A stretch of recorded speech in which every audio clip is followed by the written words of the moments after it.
ఓం నారాయణ ఆదినారాయణ. భగవాన్ శ్రీ వెంకయ్య స్వామి అభయ వైకుంఠాచలంలో భగవాన్ వెంకయ్య స్వామి తొలి హారతి. ఓం నారాయణ ఆదినారాయణ. భగవాన్ వెంకయ్య స్వామి వారి పీఠము పైన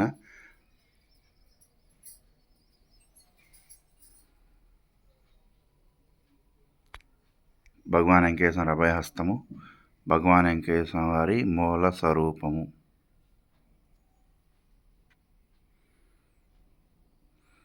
మహాగణపతి.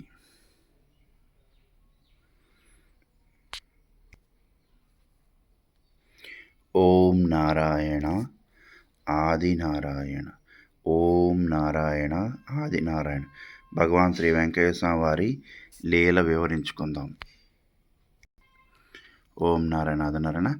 భగవాన్ శ్రీ వెంకయ్య స్వామి వారి లీల వివరించుకుందాం. పల్లపురెడ్డి కృష్ణారెడ్డి గారు, సంగం గ్రామం, ఒకసారి వినాయక చవితికి శ్రీ భగవాన్ వెంకయ్య స్వామి వారి సన్నిధిలో చేసుకోవాలని సంకల్పించి శ్రీ వెంకయ్య స్వామి వారి యొక్క ఆజ్ఞ పొంది వెంకయ్య స్వామి ఆశ్రమానికి 1 కిలో శనగుగ్గిళ్ళు, 1 కిలో మినపప్పుతో వడలు, 2 కిలోల బియ్యము పొంగలి చేయిస్తానని చెప్పి వచ్చి ఆ రోజు చేయించుకున్నారు. అయితే ప్రతినిత్యము గొలగమూడిలో భిక్షాటనకి ఒక సేవకుడు వెళ్ళి అనికేపల్లి వెళ్ళి భిక్ష తీసుకొచ్చేవారు. ఆ భిక్షను భగవాన్ శ్రీ వెంకయ్య స్వామి వారు ఆరగించేవారు.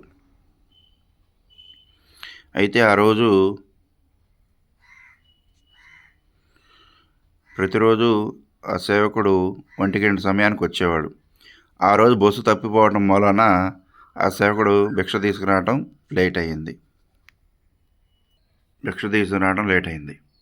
భగవాన్ వెంకయ్య స్వామి వారు మరి గొలగమూడి ఆశ్రమంలో అన్నం పెట్టమని అడుగుతున్నారు. అప్పుడు కృష్ణారెడ్డి గారు, అన్నం లేదు స్వామి, పొంగలి ఉడుకుతుందంటే, అయ్యో అదే పెట్టుకురాయ్యా అన్నారు. అయితే అట్లాగే పల్లపురెడ్డి కృష్ణారెడ్డి గారు విస్తరలో పొంగలి, వడలు, శనగుగ్గిళ్ళు పెట్టుకొస్తే స్వామివారు కొంచెం ఆరగించి, అయ్యా ఇక మీ అందరూ ఆరగించండి అన్నారు. అయితే అక్కడ స్వామివారు చెప్పినట్లుగా అందరికీ పెట్టారు కృష్ణారెడ్డి గారు. అయితే ఆ ప్రసాదం 25 మంది ముక్కు మొనగ తినగా ఇంకా తెల్లారి మిగిలింది. అంటే 25 మంది బాగా ఆరగించినా ఇంకా మిగిలిందంటే అది భగవాన్ వెంకయ్య స్వామి యొక్క అనుగ్రహం. ఎందుకంటే ప్రతినిత్యం ఆశ్రమంలో భిక్షాటనకి వెళ్ళి భిక్ష తీసుకొచ్చిందే అందరికీ పెట్టేవారు. ఏ రోజు భక్తులు ఎక్కువ వస్తారో ఆ రోజు భిక్ష ఎక్కువ దొరికేది, ఏ రోజు తక్కువ వస్తారో ఆ రోజు భిక్ష తక్కువ దొరికేది. అట్లాగే కృష్ణారెడ్డి గారి ద్వారా భగవాన్ వెంకయ్య స్వామి వారు ఆ రోజున అక్కడ వచ్చిన భక్తులందరికీ కృష్ణారెడ్డి గారి ప్రసాదమే అందరికీ ఉపయోగపడింది. అంటే ముక్కు మునగ తినగా అంటే వారు బాగా ఆరగించిన తర్వాత బాగా తిన్నాక కూడా ఇంకా తెల్లారికి మిగిలిందంటే అది భగవాన్ శ్రీ వెంకయ్య స్వామి యొక్క అనుగ్రహం కాక మరేమనుకోవాలి. అట్లాగే పల్లంపురెడ్డి కృష్ణారెడ్డి గారు అంటున్నారు, అయ్యో ఇది స్వామివారి దయ.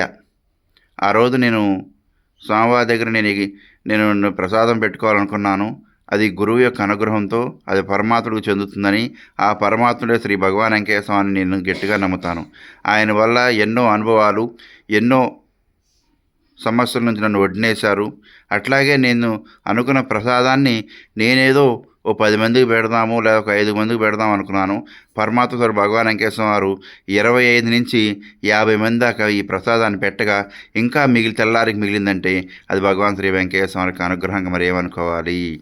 ఓం నారాయణ. అట్లాగే ఇప్పుడు కూడా గొలగమూడిలో భగవాన్ శ్రీ వెంకయ్య స్వామి ఉన్నన్ని రోజులే కాకుండా ఇప్పుడు వరకు కూడా భిక్షాటం చేసి వచ్చిన ఆ మధురకం, ఆ భిక్షాన్నం తీసుకొచ్చిన ఆ అన్న ప్రసాదాన్ని ఇప్పుడు జరిగే అన్నదానంలో కలిపి స్వామివారి యొక్క అన్నదాన కార్యక్రమం జరుపుతూ ఉంటారు.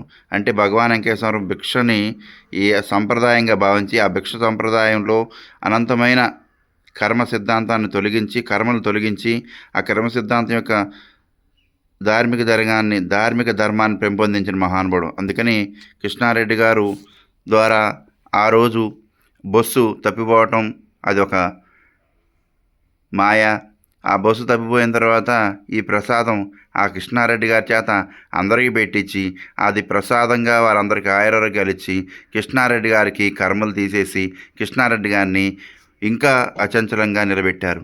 అంటే ఇక్కడ మనం తెలుసుకోవాల్సింది ఏంటంటే, మనం ఏదైనా దేవాలయంకి వెళ్ళేటప్పుడు మనస్ఫూర్తిగా తీసుకెళ్ళాలి. ప్రసాదమైన, పండైనా, పుష్పమైనా ఏదైనా అలా తీసుకెళ్తే అది భగవంతుడి చెంతకు చేరుతుంది. ఇప్పుడు కృష్ణారెడ్డి గారు లాగానే మనం కూడా ఉంటే ఆ కృష్ణారెడ్డి గారు అంతా భగవాన్ వెంకటేశ్వర దయ, ఇది భగవాన్ వెంకటేశ్వర మూలాన జరుగుతుంది, ఇది భగవాన్ వెంకటేశ్వర యొక్క అనుగ్రహం మూలానే నేను ఇది చేయగలుగుతున్నానని నమ్మకంతో ఉన్నాడు. కాబట్టి ఇది భగవాన్ వెంకటేశ్వర యొక్క అచంచలమైన నమ్మకంతో అతను చేసుకున్నాడు. కాబట్టి ఆ వినాయక చవితికి ప్రసాదము భగవాన్ వెంకటేశ్వర వారు ఆరగించారు, వచ్చిన భక్తులు ఆరగించారు. అంటే ఇక్కడ కృష్ణారెడ్డి గారు పరిపూర్ణమైన విశ్వాసంతో, పరిపూర్ణమైన భక్తితో శ్రీ వెంకటేశ్వర వారి మీద పెట్టుకుని ఉన్నారు. కాబట్టి ఆయన ఎన్నో సమస్యలను గట్టెక్కించారు. ఆయనకి ఎన్నో అవసరాలు స్వామివారు తీర్చారు. ఆ పరంపరలో స్వామివారిని భక్తి విశ్వాసాలతో నమ్ముకుని ఉన్నాడు కృష్ణారెడ్డి. అలాగే మనం కూడా నమ్ముకుని దేవాలయంకి వెళ్ళినా, గురువుల దగ్గరికి వెళ్ళినా, పెద్దల దగ్గరికి వెళ్ళినా మనం కూడా మనసు పెట్టి ఉంటే మన పైన చెడు కర్మ, దుష్కర్మ అంతా తొలగిపోతుంది. ఓం నారాయణ ఆది నారాయణ. ఓం నారాయణ ఆది నారాయణ. ఓం నారాయణ ఆది నారాయణ. ఓం నారాయణ ఆది నారాయణ. ఓం నారాయణ ఆది నారాయణ. ఓం నారాయణ ఆది నారాయణ. తెనాల నుండి సంగంజార్ముడి గ్రామం 7 కిలోమీటర్లు. తెనాల నుండి గుంటూరు వైపు వెళ్ళే మార్గంలో సంగంజార్ముడి గ్రామం ఉంది. ఆ గ్రామంలో భగవాన్ శ్రీ వెంకటేశ్వర అభయవైకుంఠాసనం ఉంది.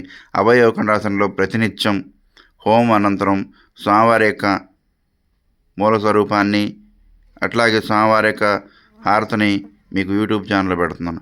ఓం నారాయణ ఆది నారాయణ. మీ గంగాధర స్వామి.